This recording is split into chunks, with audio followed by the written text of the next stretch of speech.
A las 8:30 de la mañana, mis manos temblaban mientras marcaba el número de Darío. Era un temblor que no provenía del frío de la mañana de otoño, sino de un agotamiento profundo que se había instalado en mis huesos durante las últimas semanas. Por tercera vez, me ajusté la corbata negra en el reflejo oscuro de la tostadora. No había dormido. ¿Cómo podría? El silencio en la casa era un ente físico, pesado y sofocante. La taza de café de Elena, mi Elena, seguía sobre la encimera de granito, un vestigio de su última mañana. Aún se podía ver una leve marca de carmín en el borde, un fantasma de su sonrisa. La cocina, que siempre había sido el corazón palpitante de nuestro hogar, llena de su tarareo y el aroma de sus bizcochos, ahora se sentía como una tumba hueca y fría. 40 años de vida compartida, reducidos a ecos y objetos inmóviles. El teléfono sonó 1, 2, 3, 4 veces. Con cada tono, una espiral de ansiedad se apretaba en mi pecho. Finalmente, la voz adormilada y pastosa de Darío respondió, un gruñido más que una palabra. ¿Sí? Enderecé los hombros, tratando de infundir en mi voz una autoridad que no sentía. Sí, hijo, soy papá. Te llamo para recordarte que el funeral empieza a las 11:30. Al otro lado de la línea, una música estridente y machacona retumbaba. Eran bajos potentes, una melodía impersonal y agresiva que chocaba violentamente con la solemnidad de mi propósito. Escuché risas de fondo, despreocupadas y lejanas. La voz aguda de Valeria gritaba algo sobre globos y serpentinas, una cacofonía de celebración que era como una bofetada. Darío se aclaró la garganta, un sonido áspero. Papá, ya te lo dije ayer. La fiesta de cumpleaños de Valeria es esta noche. Llevamos meses planeándola. No podemos cancelarla ahora. Las palabras, pronunciadas con una indiferencia casi clínica, me cayeron encima como un bloque de hielo. Me quitaron el aliento. Mi mano se aferró al auricular del teléfono fijo, mis nudillos blancos por la presión. El cable en espiral se tensó. El funeral de tu madre es hoy, Darío, insistí, mi voz apenas un susurro tenso. Es una sola vez en la vida. Es tu madre. Hubo una pausa, y por un instante de locura, esperé oír una pizca de duda, de conflicto. En cambio, lo que obtuve fue un suspiro de impaciencia. Mira, papá, y no quiero ser cruel, pero mamá no va a volver. Ya no está, pero el cumpleaños de mi mujer solo es una vez al año. ¿Entiendes? Ya vienen los del catering. La banda está montando el equipo. Agradezco que mi madre me criara durante 35 años, de verdad que sí. Te lo agradezco a ti también. Pero no puedo dejar plantada a Valeria en su día especial. Sería una grosería. ¿Lo entiendes, verdad? No me dio tiempo a responder. No es que hubiera podido. El tono de llamada, agudo y monótono, zumbó en mi oído, un sonido mecánico que certificaba el final de la conversación, y, en cierto modo, el final de la imagen que tenía de mi hijo. Colgué el teléfono con una lentitud deliberada. Me quedé inmóvil durante exactamente 3 minutos, con la mirada perdida en las gafas de leer de Elena, que descansaban junto al teléfono como si ella hubiera ido un momento a la otra habitación.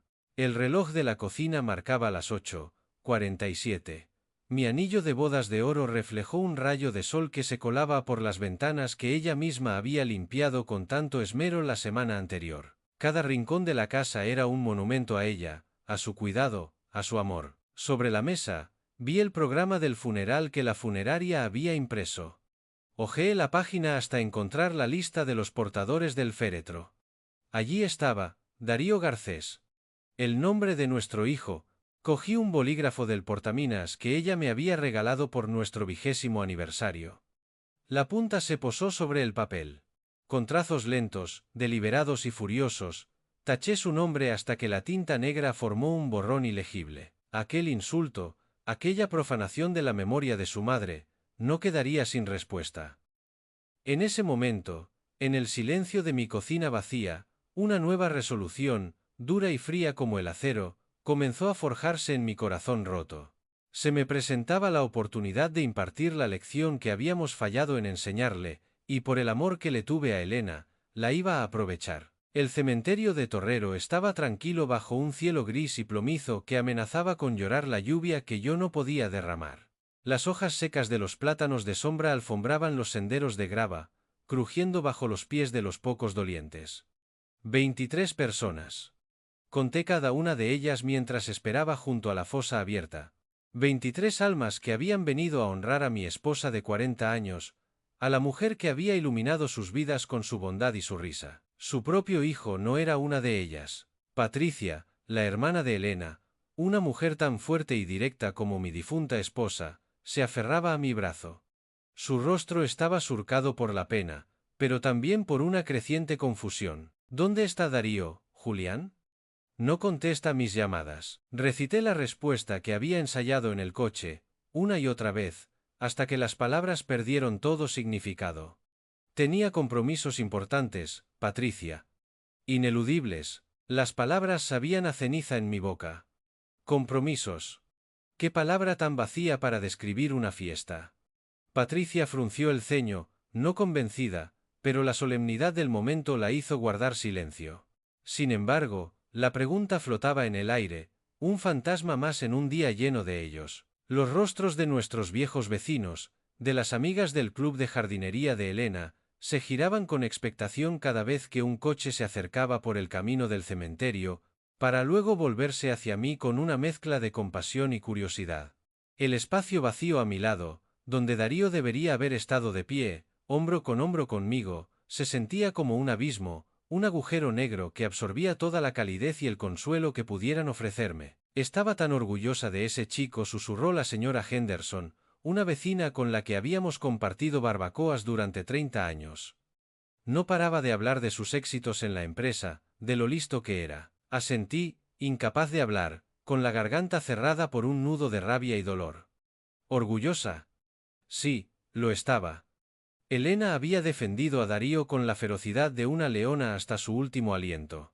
Recordé las tardes en el hospital, el olor a antiséptico y el pitido monótono de las máquinas. Él prometía visitarla después de sus citas de quimioterapia, pero casi nunca aparecía. Ha surgido una reunión importante. Mamá, Valeria no se encuentra bien, el tráfico es terrible. Excusas, siempre excusas. Y Elena, debilitada pero con una fe inquebrantable en su hijo, siempre las aceptaba. Es que está muy ocupado con su nueva vida, Julián, me decía, apretándome la mano. Las parejas jóvenes necesitan su espacio. No seas tan duro con él. El sacerdote, un hombre joven y amable que no nos conocía bien, comenzó su sermón. Habló de los lazos inquebrantables de la familia, del amor eterno que trasciende la muerte. Cada palabra era una daga que se clavaba más hondo en mi herida. Miré el ataúd de caoba pulida, la última morada de mi amor, y vi cómo los operarios comenzaban a echar las primeras paladas de tierra. El sonido sordo y húmedo de la tierra golpeando la madera era definitivo, terrible. Con cada palada, no solo estaban enterrando el cuerpo de Elena, sino también los 40 años de mis ilusiones. La imagen del hijo amoroso y responsable que creíamos haber criado se desvanecía, reemplazada por la de un extraño egoísta y superficial. El viaje de vuelta a casa fue un borrón. Apreté el volante del pequeño Honda de Elena, con tanta fuerza que mis nudillos se quedaron blancos y doloridos.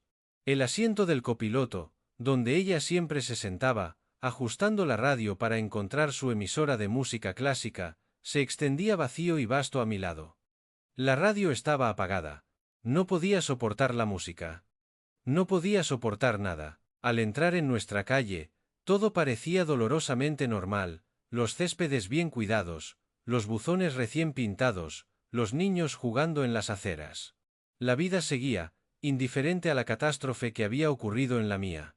Aparqué en el garaje, y me quedé sentado durante un largo rato, el motor ya apagado, reuniendo las pocas fuerzas que me quedaban para abrir la puerta y enfrentarme al silencio, al vacío, a la primera noche de mi nueva y solitaria realidad. La llave giró en la cerradura con un chasquido familiar y doloroso. Colgué mis llaves en el pequeño gancho de forja, con forma de pájaro que Elena había insistido en instalar junto a la entrada. Un gesto cotidiano, repetido miles de veces, que hoy se sentía monumental, un acto de una finalidad insoportable. La casa me recibió con un silencio denso. No había tarareos desde la cocina, ni el murmullo de la televisión en el salón, ni el aroma de su perfume en el aire. Solo el crujido ocasional de la madera, la casa asentándose sobre 4 décadas de recuerdos compartidos, que ahora pesaban sobre mí como una losa. Me quité la chaqueta del traje, y la dejé caer sobre una silla. Me aflojé la corbata negra, que de repente me asfixiaba, y me hundí en mi viejo sillón de cuero marrón. Elena siempre decía que desentonaba terriblemente con sus cortinas de flores. Algún día, Julián, cuando tengas tiempo, redecoraremos este salón, solía decir con un suspiro teatral. Había querido hacerlo durante años, pero yo siempre estaba demasiado ocupado levantando el negocio, asegurando nuestro futuro, asegurando su futuro. Ahora, esas cortinas de flores se quedarían para siempre, un testimonio silencioso de los planes pospuestos y el tiempo perdido. Mi mirada se posó en la repisa de la chimenea, donde nuestra foto de boda ocupaba un lugar de honor. Elena, con 23 años, radiante de felicidad y juventud, enfundada en el vestido de encaje de su abuela. Nos habíamos casado aquí mismo, en la Basílica del Pilar de Zaragoza, y nos habíamos prometido el uno al otro todo lo que teníamos y todo lo que llegaríamos a ser. Y yo había cumplido esa promesa. Quizás la había cumplido demasiado bien. Los recuerdos, como una presa rota, me inundaron sin piedad. Darío dando sus primeros pasos torpes en esta misma alfombra, sus manos regordetas extendidas hacia los brazos abiertos de Elena.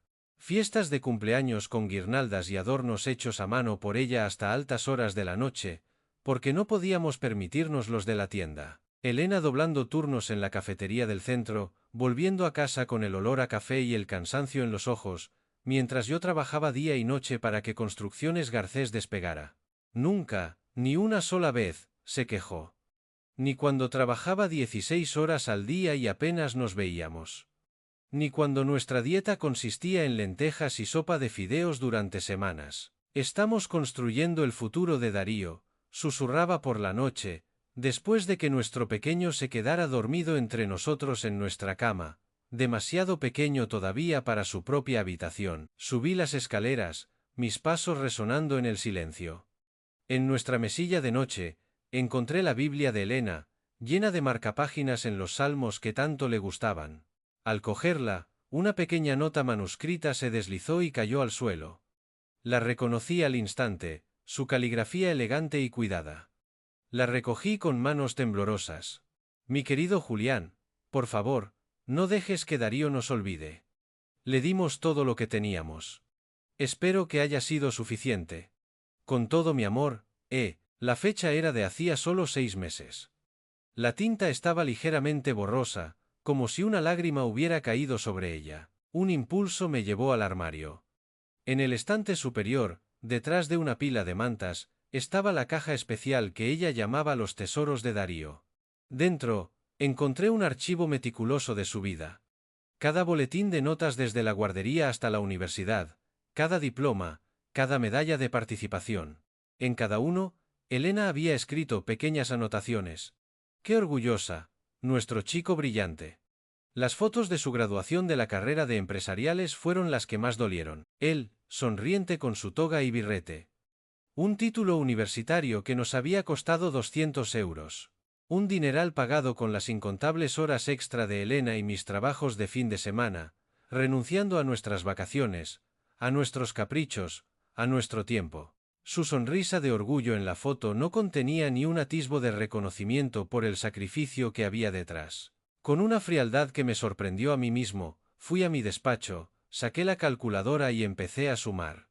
Ya no era un padre afligido, era un contable haciendo balance. El pago inicial de su chalet en Montecanal, que le dimos íntegro, 350 euros. Su boda extravagante con Valeria, porque ella se merecía lo mejor, 75 euros. Su primer coche, un Audi nuevo al acabar la carrera, 35 euros. El máster en una escuela de negocios privada en el que insistió pero que nunca utilizó, abandonándolo para encontrarse a sí mismo en un viaje por Europa, 48 euros. Ese viaje por Europa, 35.000 euros. Luego estaban los innumerables préstamos de emergencia a lo largo de los años.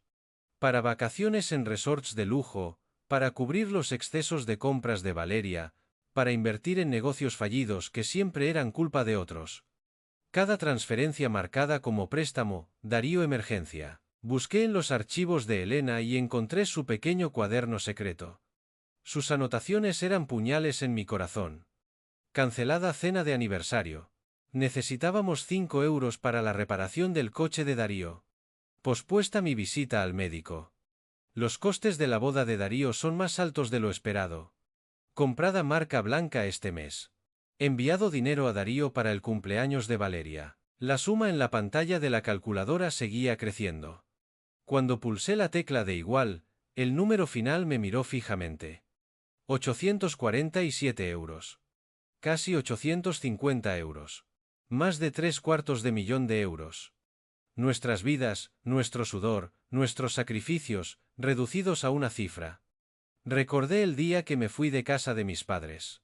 Mi padre, un hombre de campo, duro y de pocas palabras, me había dado 20 euros y un apretón de manos.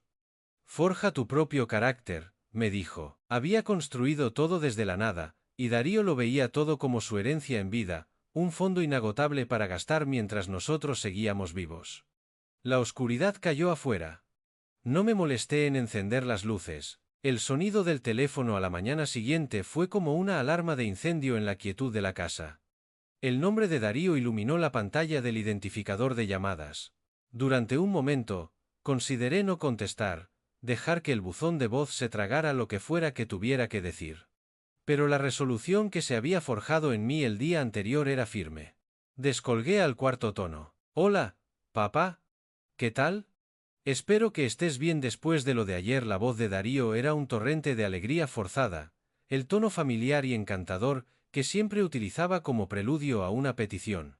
Noté, con una claridad dolorosa, que evitó la palabra funeral. No preguntó cómo estaba yo, cómo estaba sobrellevando la primera mañana sin la mujer con la que había compartido mi vida durante 40 años. Para él, lo de ayer era un mero inconveniente, un evento social que ya había pasado. Voy tirando. Mi voz salió plana, desprovista de emoción. Miré fijamente la pila de documentos financieros que todavía cubrían mi escritorio, la prueba tangible de su egoísmo. Bien, bien, me alegro, continuó, ajeno a mi frialdad. Oye, te llamo porque tenemos que cubrir unos gastos inesperados que han surgido. La fiesta de Valeria fue absolutamente increíble, de verdad, un éxito total. Pero, bueno, se nos fue un poco de las manos con el presupuesto. Ya sabes cómo es esto, solo se cumplen 32 una vez, ¿no? Escuché la voz de Valeria, de fondo, un susurro agudo y directivo. Cuéntale lo de la banda y lo del restaurante, y la pulsera. Sí, bueno, es que contratamos a esta banda en directo que era una pasada, explicó Darío, su voz inflándose de orgullo. Y llevamos a todos nuestros amigos a ese asador nuevo del centro, el que tiene estrella Michelin. Además, le compré a Valeria una pulsera de diamantes preciosa. Es que se merece lo mejor del mundo, ya sabes. Pero, claro, ahora están llegando las facturas de las tarjetas de crédito, y, haciendo cuentas, nos enfrentamos a unos 15 euros en pagos inmediatos que tenemos que hacer ya. ¿15 euros? Hice un cálculo mental rápido. Sería el préstamo número 47 en los últimos 15 años. El día anterior, yo estaba en un cementerio enterrando a mi esposa, su madre. Hoy, mi hijo me llamaba, no para ofrecerme consuelo, sino para pedirme dinero para pagar una fiesta.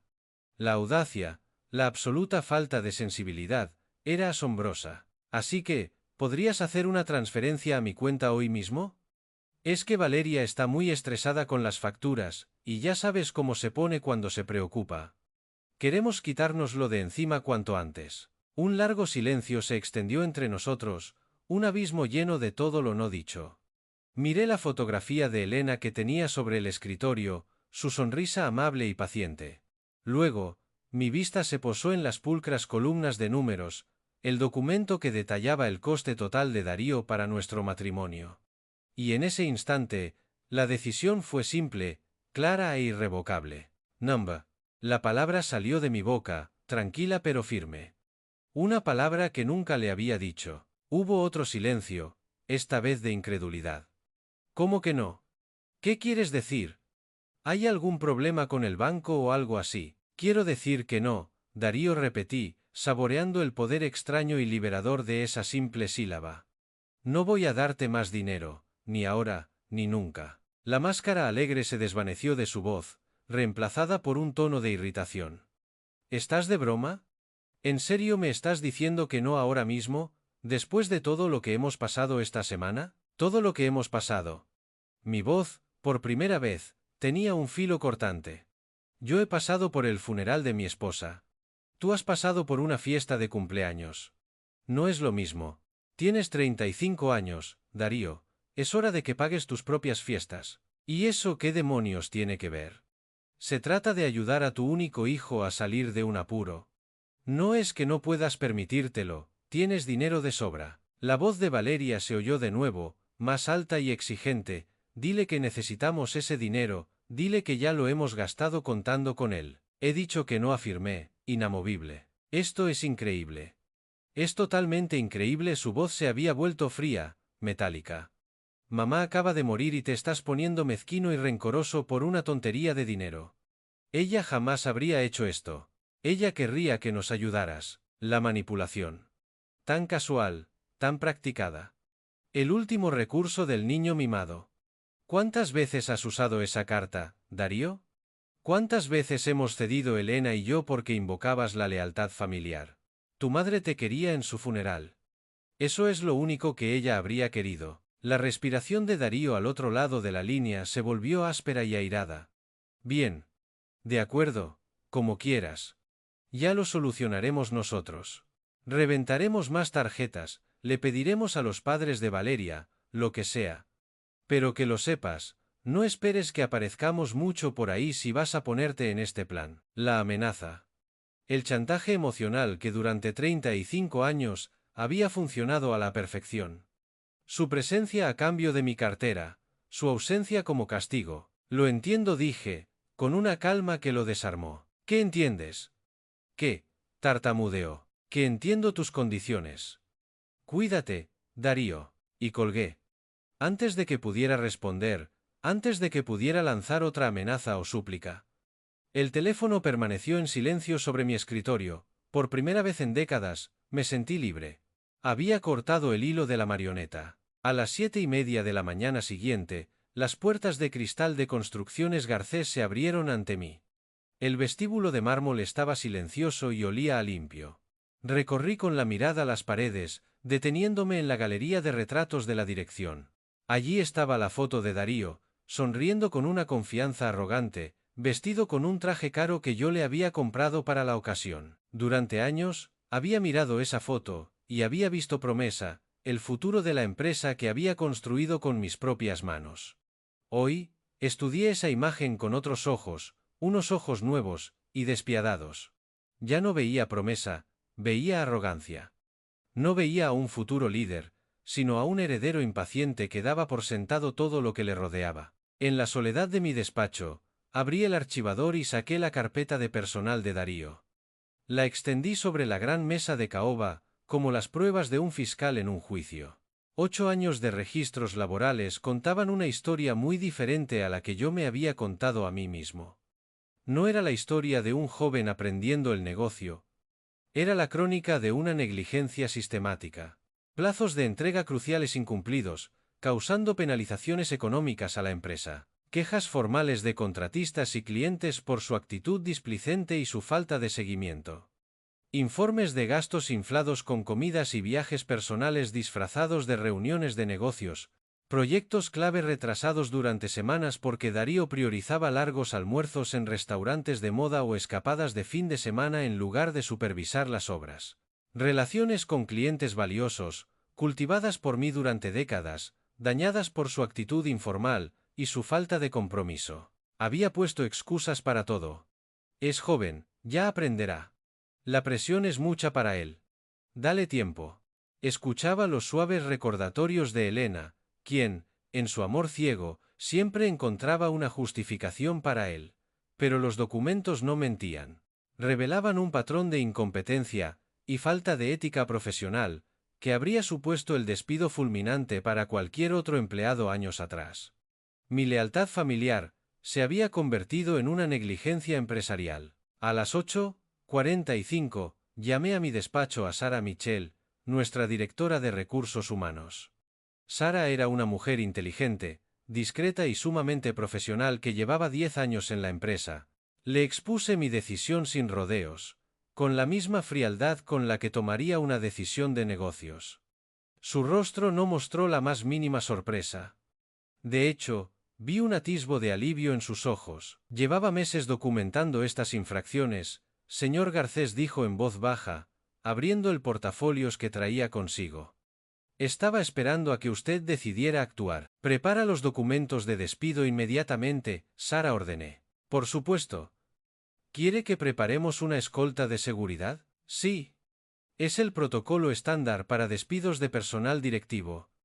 No haremos excepciones. Cuando Sarah se fue, me puse de pie y me miré en el espejo que colgaba junto a la librería. Practiqué mi discurso, observando cómo mi reflejo pronunciaba las palabras con una firme profesionalidad. Sin emoción, sin explicaciones personales, solo lo que la ley exigía. Darío entraría en esta habitación como mi empleado e hijo. Saldría como un trabajador despedido. A las 9:30 en punto, Darío entró en la oficina, 15 minutos tarde, como de costumbre. Su risa resonó por el vestíbulo, mientras bromeaba con la recepcionista sobre la resaca monumental que arrastraba de la fiesta de Valeria. Sus compañeros de trabajo, que ya intuían que algo fuera de lo normal estaba ocurriendo, intercambiaron miradas nerviosas y bajaron la cabeza hacia sus ordenadores. Se detuvo en la máquina de café, completamente ajeno a la tormenta que estaba a punto de desatarse. Pulsé el botón del intercomunicador. Darío, por favor, ven a mi despacho. Inmediatamente. Mi voz, amplificada por el altavoz, tenía una nueva autoridad, un tono metálico que silenció las conversaciones del pasillo. Claro, papá, respondió su voz, todavía casual. Un segundo, que me sirvo un café. Ahora, Darío. El silencio que siguió fue elocuente. Había oído el cambio. Sus pasos por el pasillo fueron más lentos, más pesados de lo habitual. Cuando abrió la puerta de mi despacho, y vio a Sarah sentada junto a mi escritorio, con una carpeta de documentos abierta, su sonrisa ensayada vaciló. Vaya, ¿a qué viene tanta formalidad? Intentó bromear, pero la incertidumbre ya se había colado en su voz. Permanecí sentado, con las manos cruzadas sobre la mesa, un gesto de poder tranquilo. Siéntate, por favor. Darío, tu contrato con Construcciones Garcés queda rescindido con efecto inmediato. Soltó una risa hueca y forzada. Muy gracioso, papá. Venga, ¿de qué va esto en realidad? ¿Es por la llamada de ayer? Deslicé los papeles de despido por la superficie pulida de la mesa hasta que quedaron justo delante de él. Por favor, revisa estos documentos y firma donde se indica. Los papeles parecieron quemarle los dedos cuando los cogió. Sus ojos recorrieron rápidamente el lenguaje legal, y vi cómo el color desaparecía de su rostro. No. ¿No puedes hablar en serio? Este es nuestro negocio familiar. Esta es una decisión empresarial, basada estrictamente en tu rendimiento laboral y tu conducta profesional. Tu puesto ha sido eliminado, debido a una reestructuración interna. Mentira. Esto es por la llamada de ayer, lo sé, su voz se quebró ligeramente. Mira, lo siento, ¿vale? Siento lo del dinero. Podemos arreglarlo, papá, no tienes que hacer esto. Pulsé el botón de seguridad que tenía discretamente instalado bajo el escritorio. Un miembro del equipo de seguridad te acompañará a tu mesa para que recojas tus objetos personales. Después, te acompañará a la salida. La expresión de Darío pasó de la incredulidad a la desesperación, y luego a la furia. Mamá no querría esto. Tú sabes que ella no lo querría. Se inclinó hacia adelante, intentando invocar la culpa que siempre había sido su arma más eficaz. En ese momento, Mike Thompson, nuestro jefe de seguridad, un hombre corpulento y tranquilo, apareció en el umbral.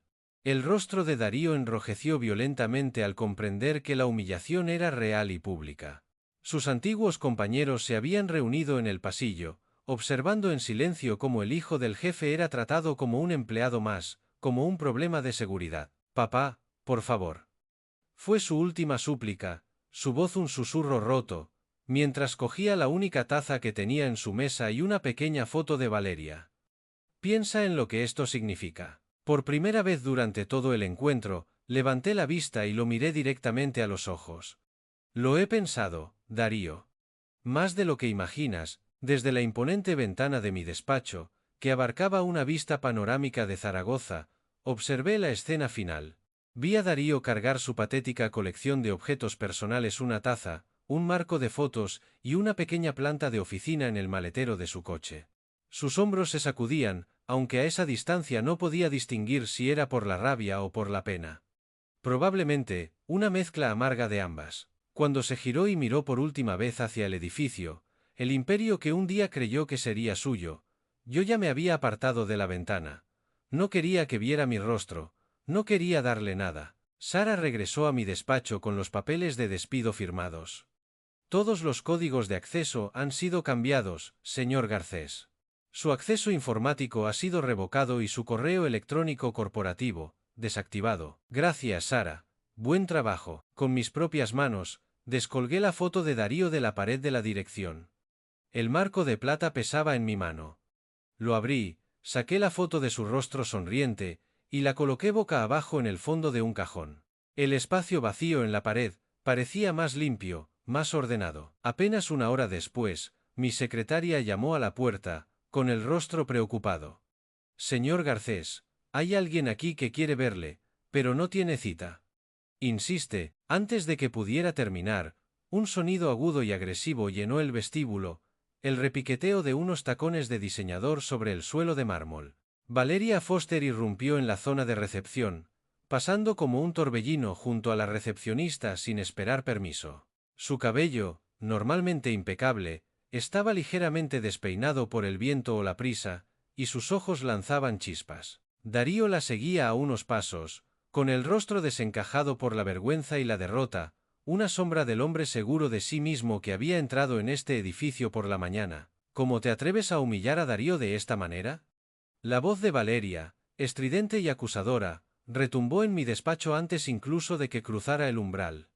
Me señaló con un dedo enjollado. Permanecí sentado detrás de mi escritorio, una isla de calma en medio de su tormenta. No reconocí su entrada teatral. Darío, mortificado, se interpuso torpemente entre ella y yo. Valeria, por favor, déjame a mí. Podemos hablar de esto. Ella lo apartó con un gesto despectivo, sin siquiera mirarlo. No. Ya has hablado tú bastante. Se dirigió de nuevo a mí. Tenemos facturas que pagar, Julián, un estilo de vida que mantener, una hipoteca. ¿Crees que el dinero crece en los árboles? Este negocio familiar también le pertenece a Darío. Es su derecho de nacimiento. Este es un lugar de trabajo privado, Valeria dije con una calma gélida. Y tú no trabajas aquí.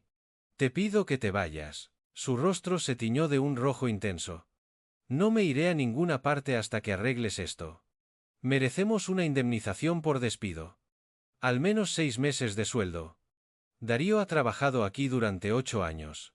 Nos lo debes. Conozco las leyes sobre el despido improcedente. Darío era un empleado de libre designación y cese, repliqué, mi voz uniforme. La ley no exige ninguna indemnización, y su contrato tampoco la estipula. Al ver que la lógica legal no funcionaba, sus ataques se volvieron personales, lanzados con una precisión venenosa. Elena se avergonzaría de ti. Se avergonzaría de cómo estás tratando a su único hijo. ¿Qué te pasa? ¿Estás sufriendo una especie de crisis nerviosa por su muerte? Solo eres un viejo amargado y solitario que descarga su pena en nosotros porque no tienes a nadie más. El rostro de Darío se quedó blanco como el papel. Valeria, por favor, no digas eso. Apreté la mandíbula con fuerza, el músculo latiendo bajo mi piel. Era exactamente la reacción que esperaba de ella. La manipulación disfrazada de ira justiciera. Era su modus operandi. Darío, desesperado, intentó recuperar el control. Papá, sé que metí la pata con lo del funeral. De verdad que lo siento. Pero destruir mi carrera no va a traer a mamá de vuelta. Piensa en lo que esto significa para nuestra familia, para los futuros nietos. Las palabras quedaron suspendidas en el aire, como el humo de un fuego que se extingue. Miré a ese hombre que compartía mi ADN pero ninguno de mis valores, y le pregunté con una frialdad absoluta, ¿qué familia? Darío, las amenazas financieras de Valeria se intensificaron. Pues te demandaremos por nuestra parte de la herencia de Elena. Darío tiene derecho a la mitad de todo. Sabemos lo del seguro de vida. Elena me lo dejó todo a mí. En su totalidad la simple y llana verdad la desinfló por un instante, pero se recuperó rápidamente. Eso es imposible. Consultaremos a un abogado. Esto es un abuso. Su voz había alcanzado un nivel peligroso. Volví a pulsar el botón de seguridad. Mike Thompson regresó, esta vez con otro guardia. Su presencia llenó el umbral de la puerta. Varios empleados, atraídos por la conmoción, se habían reunido en el pasillo, observando el espectáculo. «No me voy», gritó Valeria mientras los guardias se acercaban a ella con calma. «Esto es un robo. Es un abuso de poder». Su resistencia fue inútil, pero ruidosa. Toda la oficina escuchó sus amenazas y acusaciones mientras era escoltada, con firmeza pero sin violencia, a través del vestíbulo.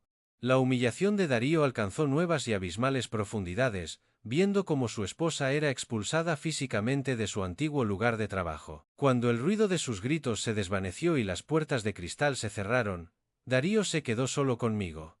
Estaba destrozado. Su última y desesperada manipulación emocional llegó en un susurro casi inaudible. «Soy toda la familia que te queda». Esas palabras, diseñadas para romper mi corazón con culpa y soledad, tuvieron el efecto contrario. Lo aclararon todo. Miré a ese extraño que había llevado el rostro de mi hijo durante 35 años, y con una voz desprovista de toda emoción, le dije la verdad que necesitaba oír. «No, Darío. Solo eres alguien que solía ser mi hijo». Vi cómo su rostro se desmoronaba. Por un brevísimo instante, a través de la máscara de arrogancia y desesperación, creí ver al niño pequeño que una vez corrió a mis brazos después de un día de colegio. Luego, el momento pasó, y solo quedó el extraño. Se dio la vuelta y se fue sin decir una palabra más. Esa misma tarde, a las 2:30, crucé las puertas de caoba del prestigioso bufete de abogados Salas y Asociados. El bufete ocupaba la última planta del edificio más alto de Zaragoza, un símbolo de poder y discreción. En mi maletín de cuero llevaba el testamento de Elena, los documentos del seguro de vida, las escrituras de nuestras propiedades y los registros financieros que, en las próximas horas, remodelarían por completo el futuro de mi familia. La recepcionista me reconoció al instante y me acompañó directamente al despacho de Roberto Salas, que ocupaba una esquina con unas vistas espectaculares del río Ebro y la Basílica del Pilar. La luz del sol entraba a raudales, iluminando las hileras de libros de derecho y los expedientes activos que creaban una atmósfera de seriedad y competencia. Roberto se levantó de detrás de su imponente escritorio, con una genuina preocupación en los ojos.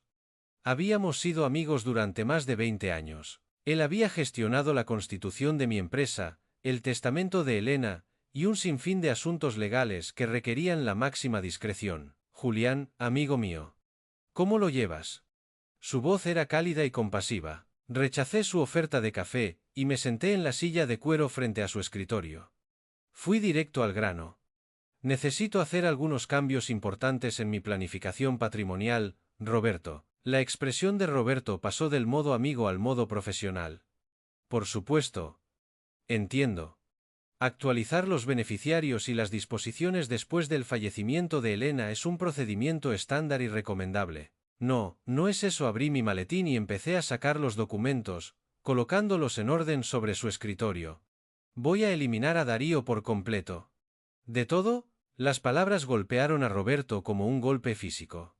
Su compostura profesional flaqueó por un instante mientras procesaba las implicaciones de lo que acababa de decir. Se quitó las gafas, las limpió con un pañuelo y me miró fijamente. «Julián, como tu abogado, pero sobre todo como tu amigo, necesito entender qué está impulsando una decisión tan drástica». Con una calma metódica, y una voz desprovista de ira, porque lo que sentía ya no era ira, sino una certeza gélida, le relaté los acontecimientos de los últimos días.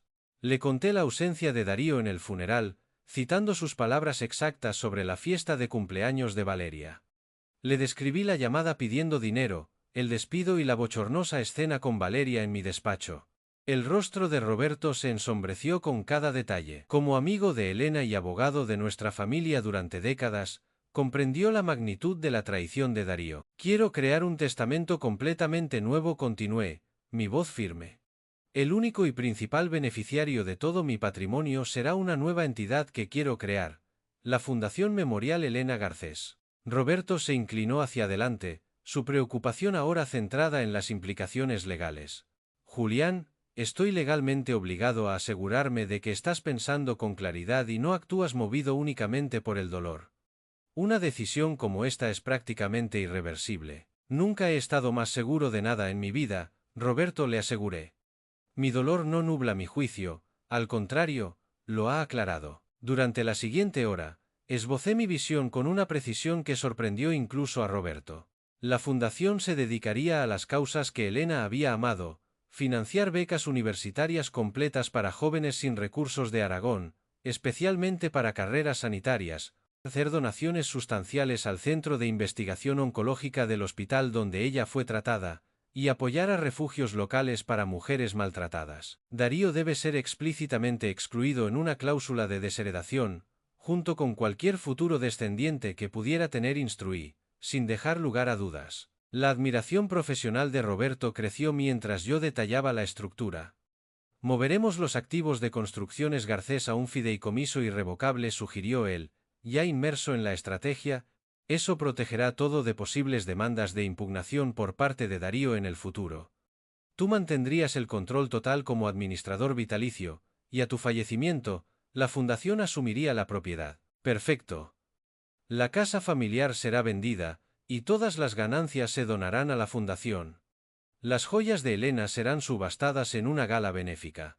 La única excepción, mi voz se suavizó por primera vez, el anillo de bodas de Elena, será enterrado conmigo cuando llegue mi hora. ¿Y qué hay de las pertenencias de la infancia de Darío?, preguntó Roberto con delicadeza. Serán donadas. Estoy eliminando sistemáticamente a Darío de mi vida, Roberto. No por odio, sino porque la persona que él es ahora ya no tiene cabida en el legado que Elena y yo construimos. Roberto, cumpliendo con su deber profesional, me hizo una serie de preguntas para evaluar mi estado mental y mi capacidad de decisión. Mis respuestas racionales y mi planificación detallada demostraron mi absoluta lucidez.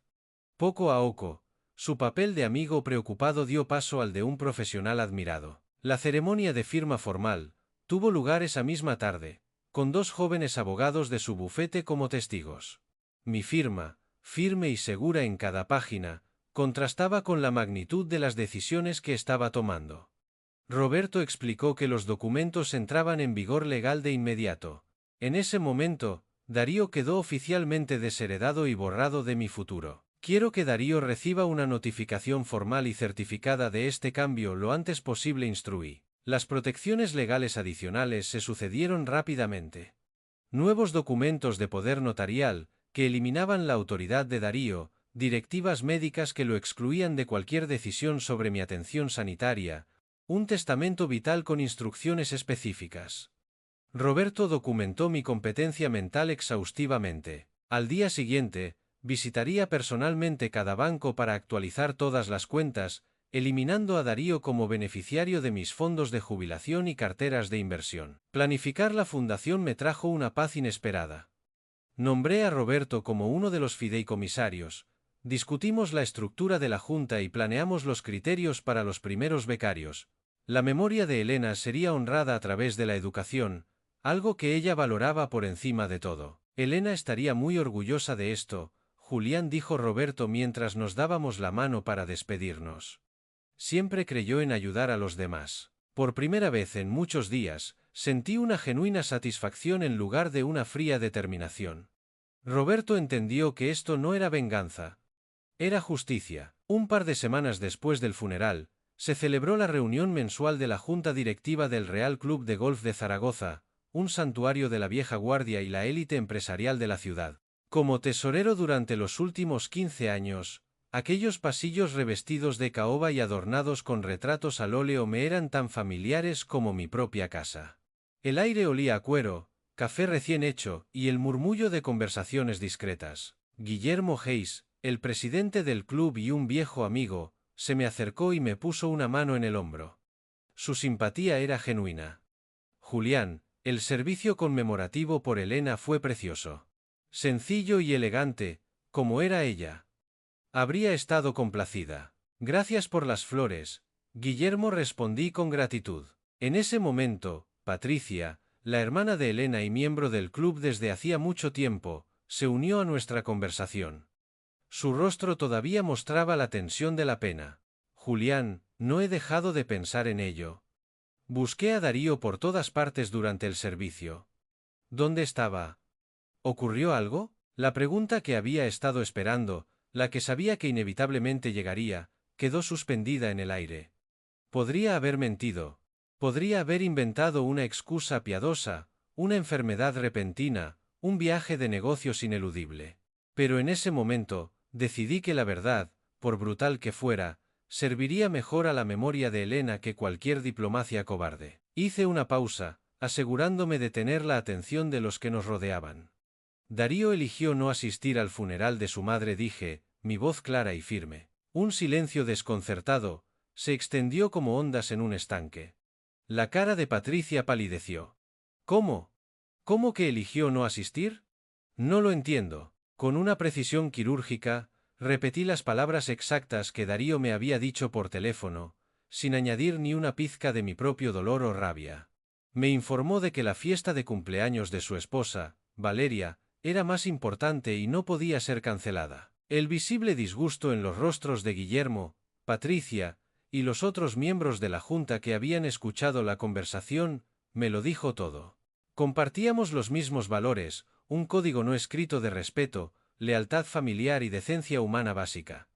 Darío los había violado todos. Lo que no preví fue la rapidez con la que se propagaría la noticia. La esposa de Guillermo, que había estado escuchando desde el pasillo, ya estaba haciendo llamadas discretas desde el club de señoras. La historia llegó a la partida de bridge de la tarde, y desde allí se extendió por la élite social de Zaragoza como la pólvora. Regresé a casa, ajeno a la tormenta social que, sin querer, había desatado. Las primeras consecuencias golpearon a Valeria a la mañana siguiente. Estaba en mitad de una clase en su exclusivo estudio de yoga del centro cuando la instructora la detuvo, y en voz baja pero audible para las demás, le pidió que se fuera. Lo siento, Valeria, pero preferimos miembros que compartan nuestros valores familiares, fue la fría y humillante explicación. Ese mismo día, la invitación a almorzar de Darío en el club de golf fue rescindida con una llamada telefónica educada pero firme. La mesa que solían tener reservada cada viernes en su restaurante italiano favorito, de repente, quedó permanentemente indisponible. La confusión inicial de Valeria se convirtió en una creciente ira a medida que el patrón se hacía evidente. El momento más humillante para Darío llegó el sábado por la mañana. Se presentó para su partido de golf semanal, pero sus 3 compañeros de juego pusieron excusas transparentes y se fueron antes de tiempo, dejándolo solo en el primer hoyo. Poco después, el gerente de la tienda profesional se le acercó y le sugirió, con una amabilidad forzada, que quizás se sentiría más cómodo jugando en otro lugar. Mientras caminaba solo hacia su coche, bajo la mirada de otros socios, comprendió que todos, absolutamente todos, sabían lo del funeral. La experiencia de compra de Valeria en una boutique de lujo de la calle Alfonso destrozó sus últimas ilusiones. Las dependientas, que durante años la habían tratado con un servicio deferente, ahora la recibían con una frialdad cortante. Su solicitud para una nueva tarjeta de crédito de la tienda se enfrentó a misteriosos retrasos administrativos. El aislamiento profesional de Darío fue igualmente devastador. Las entrevistas de trabajo para puestos de su nivel se cancelaban repentinamente sin explicación. Antiguos contactos comerciales y colegas de otras empresas dejaron de devolverle las llamadas. Los posibles empleadores, miembros del mismo círculo social, conocían la historia antes de que él llegara. La gota que colmó el vaso para Valeria fue cuando su cita habitual en el salón de belleza más exclusivo de la ciudad fue cancelada en el último minuto. Mientras esperaba para pedir explicaciones, escuchó a otras clientas discutir en susurros sobre el marido desalmado, que se fue de fiesta en lugar de ir al funeral de su propia madre. Huyó de allí entre lágrimas. La comunidad de Zaragoza, tan unida y a menudo criticada por su conservadurismo, había emitido su veredicto. Los desesperados intentos de Darío, por explicar que yo estaba exagerando, o que era un asunto familiar privado cayeron en oídos sordos. Habían deshonrado la memoria de Elena, y la comunidad, a su manera, estaba honrándola al rechazar a quienes la habían despreciado. Una mañana, mientras tomaba un café, sonó el teléfono. Era David Harrison, el director de mi sucursal bancaria de toda la vida. Julián, lamento molestarte en estos momentos. Su voz sonaba profesionalmente preocupada. Te llamo por la hipoteca de Darío y Valeria. El pago lleva 30 días de retraso. Quería confirmarte que, como en ocasiones anteriores, te harás cargo tú, ya que sigues avalando el préstamo, ¿correcto? Hice una pausa, dejando que la implicación de su pregunta flotara en el aire. David, me gustaría programar una reunión contigo mañana por la mañana para discutir algunos cambios importantes en mis avales y garantías. La presión financiera iba a completar lo que el exilio social había comenzado. A las 9 de la mañana siguiente, entré en el imponente vestíbulo de mármol del banco. El despacho de David, en una esquina, tenía vistas al Ebro, por donde las barcazas transportaban la mercancía que había construido la prosperidad de Zaragoza durante generaciones. Su nerviosismo era evidente mientras revisaba los archivos de Darío y Valeria, esparcidos sobre su escritorio de caoba. Julián, gracias por venir tan rápido. La situación es que la hipoteca lleva ahora 60 días de retraso. El importe adeudado, con los intereses de demora, asciende a 18,4 euros. Entiendo que, según el contrato, necesitáis mi pago como avalista, dije, completamente compuesto. Bueno, sí, como has hecho generosamente durante los últimos 3 meses en los que han tenido dificultades. Su suposición era clara. Retiro mi aval, David. Con efecto inmediato coloqué sobre su mesa los documentos legales que Roberto Salas había preparado. Encontrarás todo en orden. 30 días de preaviso, como exige la ley. El rostro del banquero palideció. Yo, no lo entiendo, Julián. Llevas avalando este préstamo desde hace 8 años. Mientras David llamaba frenéticamente al departamento legal del banco, yo observaba tranquilamente el tráfico cruzando el puente que Elena y yo habíamos recorrido incontables veces. La voz del abogado a través del altavoz confirmó lo que David temía. Mi retirada era perfectamente legal e irrevocable. Esto significa que tendremos que iniciar el proceso de ejecución hipotecaria, dijo David con voz débil. Lo entiendo, respondí. Por favor, agilice el proceso al máximo. Mientras tanto, al otro lado de la ciudad, Darío salía de su 10ª entrevista de trabajo en 2 semanas. La fría recepción del entrevistador seguía un patrón que ya había aprendido a esperar. Sus explicaciones preparadas sobre buscar nuevos desafíos caían en oídos sordos que ya habían escuchado la historia del funeral. Gracias por su tiempo, señor Garcés. Ya le llamaremos. El educado despido tenía un aire de finalidad. Esa misma tarde, Valeria descubrió la siguiente fase de la crisis.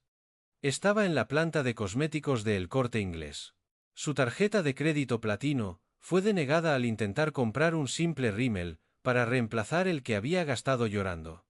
Debe de haber algún error, le dijo a la avergonzada dependienta. Su airada llamada a la compañía de tarjetas de crédito desde el propio mostrador reveló la cruda verdad. Lo siento, señora, su cofirmante ha retirado su garantía. La cuenta queda suspendida hasta el pago total del saldo pendiente. Su humillación pública se profundizó mientras otros clientes la observaban discutir a gritos con el servicio de atención al cliente. La realidad, clara y cristalina, la golpeó. Julián había cortado, uno por uno, todos los hilos de la red de seguridad financiera que habían dado por sentada durante toda su vida. Esa noche, volvieron a casa y encontraron la casa a oscuras. La compañía eléctrica había cortado el suministro por facturas impagadas que ascendían a más de 1,2 euros. Las negociaciones fallidas de Darío con el departamento de pagos terminaron abruptamente cuando descubrieron que ya no tenía empleo. Su primera noche a la luz de las velas no fue romántica, sino un brutal curso intensivo de realidad. Valeria caminaba de un lado a otro de su oscuro salón, sus tacones de diseño repiqueteando contra el parqué, acusando a Darío de haber destruido sus vidas. Sus débiles intentos de culparme a mí por ser vengativo se toparon con la creciente histeria de ella. Arregla esto o me voy. declaró con un veneno que nunca antes había escuchado. Las desesperadas solicitudes de crédito de Darío fueron denegadas al instante. Su ratio de deuda-ingresos era imposible sin un empleo estable. Las tarjetas de Valeria, al límite, no ofrecían alivio. Por primera vez, discutieron la posibilidad de declararse en bancarrota con un miedo genuino. La venta de garaje que organizaron el fin de semana fue patética. Regalos de boda que a sus invitados les habían costado cientos de euros se vendieron por 20 euros. Antiguos amigos pasaron con sus coches, miraron con curiosidad, pero no se detuvieron. Valeria vio cómo su colección de joyas desaparecía en manos de extraños, mientras Darío le vendía sus palos de golf a un adolescente por una miseria. La humillación final llegó un martes por la mañana. Un camión grúa se detuvo frente a su casa. El agente de la financiera, con una actitud impaciente, supervisó cómo Darío sacaba sus últimos objetos personales del interior del BMW. Valeria gritaba al conductor mientras los vecinos, atraídos por el alboroto, se asomaban por las ventanas. Pasé con mi coche por su calle esa misma tarde, observando el visible caos, con una distante satisfacción. Esto no era crueldad. Era la consecuencia. 6 meses después de mi reunión en el banco, el sol de una mañana de primavera brillaba sobre las escaleras del juzgado del condado. Era el día de la subasta de ejecución hipotecaria. Observé la escena desde el otro lado de la calle, sentado en el interior de mi sedán negro, invisible detrás de los cristales tintados. Observé cómo la casa del número 12 de la calle del Arce, el que fuera el hogar de ensueño de Darío y Valeria, salía a la venta pública. El subastador del condado leyó la descripción legal de la propiedad con una precisión burocrática, mientras una pequeña multitud de inversores inmobiliarios y curiosos se congregaba. Darío y Valeria estaban allí, apartados del grupo principal. Se les veía demacrados, derrotados. Las lágrimas de Valeria reflejaban la luz del sol. A través de mis prismáticos, observé cómo se desarrollaba su humillación final. La puja inicial es de 280 euros por este chalet colonial de 4 dormitorios, anunció el subastador con voz potente. Una mujer con un impecable traje de negocios azul marino, a la que yo no conocía, levantó la mano con confianza. Darío intentó frenéticamente identificarla mientras le susurraba urgentemente a Valeria. La puja subió rápidamente. Pronto, solo quedaron 2 participantes. La misteriosa mujer y un conocido contratista local que buscaba propiedades para reformar. Cuando mi abogado, Roberto Salas, apareció discretamente, se situó junto a la mujer y asintió levemente en su dirección, vi cómo la creciente sospecha de Darío se cristalizaba en una comprensión conmocionada y horrible para él. Ese es el abogado de papá, le oí susurrar a Valeria, su voz llevada por la brisa, hasta donde yo estaba. La incredulidad de Valeria fue audible incluso a esa distancia. No. ¿No lo haría? No podría. El desesperado intento de Darío de acercarse a la misteriosa licitadora fue interceptado cortés pero firmemente por un guardia de seguridad del juzgado. La subasta continuó con una eficiencia mecánica mientras el mundo de Darío se derrumbaba en tiempo real. 317 euros. Cantó la mujer de azul marino, su voz clara y decidida. El contratista vaciló, hizo un cálculo mental, y negó con la cabeza. 317 a la 1. 317 a las 2. Adjudicado a la señora presente en nombre de Mitchell Holdings LLC. El golpe del mazo del subastador selló su destino. Vi cómo las piernas de Darío cedían. Se apoyó en una columna para no caer. El grito de Valeria, agudo y desesperado, resonó en las paredes de piedra del juzgado. Esa es nuestra casa. Salí de mi coche y caminé lentamente hacia las escaleras. Mi presencia hizo que Darío comprendiera, por fin, el alcance completo y la meticulosa planificación de mi estrategia de 6 meses.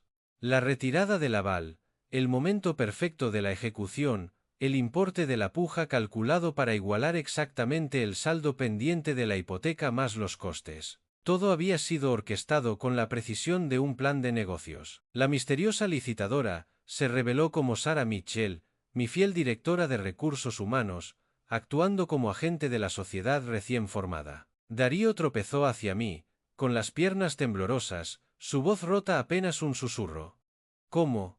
¿Cómo has podido hacernos esto? ¿Nuestra casa?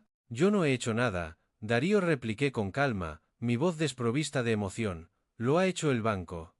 Es un procedimiento estándar para los impagos. Sus súplicas desesperadas sobre el jardín favorito de Elena, y el amor que ella le tenía a esa casa, se toparon con mi fría respuesta.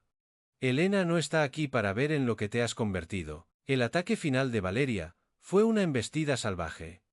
Se abalanzó hacia mí, gritando acusaciones incoherentes sobre abuso de mayores e incompetencia mental. Roberto Salas documentó su histeria con la cámara de su móvil mientras la seguridad la escoltaba, una vez más, lejos de mí. Toda la escena proporcionó una prueba perfecta y pública de su verdadero carácter. 2 semanas después, vi cómo un pequeño camión de mudanzas se llevaba sus últimas pertenencias. Valeria arrojaba la ropa en maletas con una ira violenta, mientras Darío envolvía con cuidado un jarrón de cristal de Murano, el último regalo que Elena le había hecho y que lo conectaba con su madre. Sus antiguos vecinos observaban desde sus ventanas, pero nadie ofreció ayuda. El exilio social era completo. Esa noche, llegó el ultimátum de Valeria. Más tarde supe lo que ocurrió. Ya no puedo vivir así, Darío le dijo, su voz vacía de todo sentimiento excepto el desprecio. He estado hablando con mi exnovio. ¿Sabes? El que tiene la cadena de restaurantes. Me voy con él. Su confesión marcó el punto de ruptura definitivo de su matrimonio. Sus últimas y crueles palabras fueron las que más profundamente cortaron a Darío. Me casé con una familia rica, no con esto. Al final, tu padre tenía razón sobre nosotros. Darío pasó su última noche solo en la casa vacía, caminando por las habitaciones llenas de recuerdos de tiempos mejores. En el fondo de un cajón de la cocina, encontró una nota escondida que Elena había dejado para él hacía años, una de esas notas que ella solía dejar por toda la casa. Darío, pase lo que pase, recuerda que te queremos. Mamá. Por primera vez desde el funeral, no fueron lágrimas de autocompasión las que cayeron por sus mejillas, sino lágrimas genuinas de un arrepentimiento profundo y devastador, al comprender por fin la inmensidad de lo que realmente había perdido. 3 meses después de la subasta, en una fría y húmeda noche de noviembre, sonó el timbre. Había estado observando desde la ventana del salón cómo Darío permanecía de pie en mi porche, con el dedo suspendido sobre el botón durante un minuto entero, debatiendo si llamar o no. Cuando finalmente abrí la puerta, me quedé en el umbral, bloqueando la entrada. No lo invité a pasar. Su aspecto me conmocionó.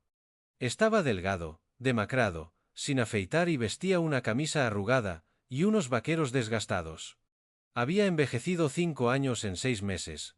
Su postura derrotada contrastaba brutalmente con la arrogancia que siempre lo había caracterizado. Papá, sé que metí la pata. Terriblemente su voz temblaba al comenzar un discurso que sonaba ensayado. He tenido mucho tiempo para pensar. Ahora entiendo mis errores. Entiendo lo egoísta que fui. Lo escuché impasiblemente mientras describía su nueva vida. Un estudio miserable encima de una lavandería que olía a humedad, un trabajo en el turno de noche de una gasolinera por el salario mínimo. Me contó que Valeria lo había dejado por su exnovio rico y que el divorcio ya estaba en marcha. He aprendido la lección, papá. He aprendido lo que de verdad importa en la vida, afirmó, mirándome con unos ojos que suplicaban. Cuando vio que su confesión no surtía efecto, cambió de táctica, recurriendo a la manipulación de siempre. ¿Sabes? Sé que debes de sentirte solo en esta casa tan grande. Podría ayudarte. Podría ser el hijo que mamá siempre quiso que fuera. Podríamos empezar de nuevo. Lo dejé hablar. Y entonces, con una calma repentina, le pregunté, ¿cuándo es el cumpleaños de tu madre, Darío? Hizo una pausa, confundido. La pregunta lo descolocó. El 15 de junio, creo. Incorrecto. Era el 23 de mayo. ¿Y cuál era su flor favorita? Las rosas, ¿no? Siempre había rosas en casa. Otro error, yo le compraba rosas. Ella amaba las margaritas. Las encontraba alegres y sencillas, como ella. Mi comprensión fue total y desoladora. Darío nunca había conocido realmente a Elena. Solo había conocido a la madre que le proporcionaba cosas, que le perdonaba todo. Su creciente frustración ante mis preguntas reveló su verdadera naturaleza. El viejo tono arrogante y exigente regresó. Esto es ridículo. ¿A qué viene este interrogatorio? Solo dime qué quieres que diga para que me ayudes. Finalmente, su verdadero propósito emergió, crudo y sin adornos. Vale, sí, necesito ayuda, me van a desahuciar del apartamento, te lo juro, te devolveré el dinero en cuanto me recupere. Tienes de sobra. Ayudar a la familia no te costaría nada. Su última manipulación involucró a Elena. Mamá estaría desconsolada si nos viera así. Ella siempre creía en las segundas oportunidades. Yo también la echo de menos, papá. Ambos la queríamos. Por un instante, un brevísimo instante, vacilé, recordando el corazón infinitamente bondadoso de mi esposa. Pero entonces me di cuenta de que esto era exactamente lo que Elena había temido en sus últimos meses. ¿Quieres saber lo que tu madre pensaba realmente, Darío? Le dije, y sin esperar respuesta, entré, cogí su diario de la mesilla de noche y volví a la puerta. Abrí por la página que había marcado, y leí en voz alta sus propias palabras: estoy preocupada por Darío. A veces siento que solo quiere nuestro dinero. Me aterra pensar, ¿y si hemos criado a un hijo que no sabe amar? El silencio conmocionado de Darío fue la respuesta más elocuente. Elena murió sabiendo en qué te habías convertido, dije con calma. Por eso cambió su testamento antes de morir. Te conocía, sabía que malgastarías cualquier cosa que te dejara, no te dejó nada. La máscara de Darío finalmente cayó por completo. Su rostro se contorsionó en una mueca de rabia pura. Eso es mentira. Impugnaré ese testamento. Diré que estabas senil, que la coaccionaste. Sus últimas y crueles palabras, escupidas con veneno, fueron: espero que te mueras solo en esta maldita casa. Esas palabras, en lugar de herirme, me dieron una extraña y completa satisfacción. Había visto, por fin, su verdadero rostro, sin filtros ni máscaras. Retrocedí un paso, y cerré la puerta suavemente en su cara. Golpeó la madera con los puños durante varios minutos, gritando insultos. Yo, mientras tanto, fui a la cocina y puse a calentar agua para un té, como si nada hubiera pasado. Cuando el sonido de su coche finalmente se alejó, me senté en el sillón favorito de Elena, sosteniendo su diario, y por primera vez desde su muerte, me sentí completamente en paz. Miré nuestra foto de boda y susurré: se acabó, mi amor. Se ha hecho justicia. Un año después, caminaba por el cementerio de Torrero en una soleada mañana de mayo. Llevaba un ramo de margaritas frescas para Elena. Me arrodillé junto a su lápida de granito pulido, y, mientras arreglaba las flores, le hablé en voz baja. Le conté que la Fundación Memorial Elena Garcés había concedido ya 20 becas a estudiantes de medicina y enfermería, y que habíamos donado 200 euros para la investigación del cáncer. Dejé el cementerio y, por un impulso, me detuve en la cafetería El Pilar. Y allí estaba él. Darío, detrás de la barra, con un uniforme manchado, sirviendo cafés. Nuestras miradas se cruzaron. Su reconocimiento, su conmoción y su visible vergüenza fueron palpables. Me senté en una mesa y, con calma, pedí un café, tratándolo como a cualquier otro camarero. ¿Cómo estás, papá? Su voz, por primera vez en su vida, sonaba genuinamente humilde. Estoy bien, Darío. Gracias. Sé que un lo siento no es suficiente, dijo en voz baja, sin mirarme a los ojos. No, no lo es. Ahora entiendo lo que perdí, admitió, y vi una lágrima rodar por su mejilla. Nunca se trató del dinero, ¿verdad? Queríais que os quisiera a vosotros, no a vuestra cartera. Tu madre también lo quería. Por primera vez, sus lágrimas parecían sinceras. Hice lo que tenía que hacer, le expliqué. Y no me arrepiento de nada. Lo sé, aceptó él. Me lo merecía todo. Sí, así es. Cuando preguntó si había alguna forma de volver, respondí con honestidad. No lo sé, Darío. Quizás, con el tiempo, tendrías que demostrar que has cambiado de verdad. No con palabras. Con acciones. Durante mucho tiempo, pagué mi café, dejé una buena propina y me fui. Mi vida ahora estaba llena. Era voluntario en un centro comunitario, tenía nuevos amigos, y estaba saliendo con Grace, una viuda amable que había conocido en la iglesia. La antigua casa de Darío ahora era el hogar de la familia Ramírez, cuyo hijo mayor había recibido una de nuestras becas. El señor Ramírez me saludó desde el jardín que Elena una vez cuidó. Esa noche, mientras podaba los rosales de Elena en el jardín al atardecer, sentí la paz de un hombre que había luchado por la justicia y había ganado. La certeza de que había honrado la memoria de mi esposa me trajo una satisfacción completa y serena. Me fui a la cama temprano, y por primera vez en 2 años, dormí profundamente, soñando con Elena sonriendo y diciéndome: «Hiciste lo correcto, Julián, estoy orgullosa de ti».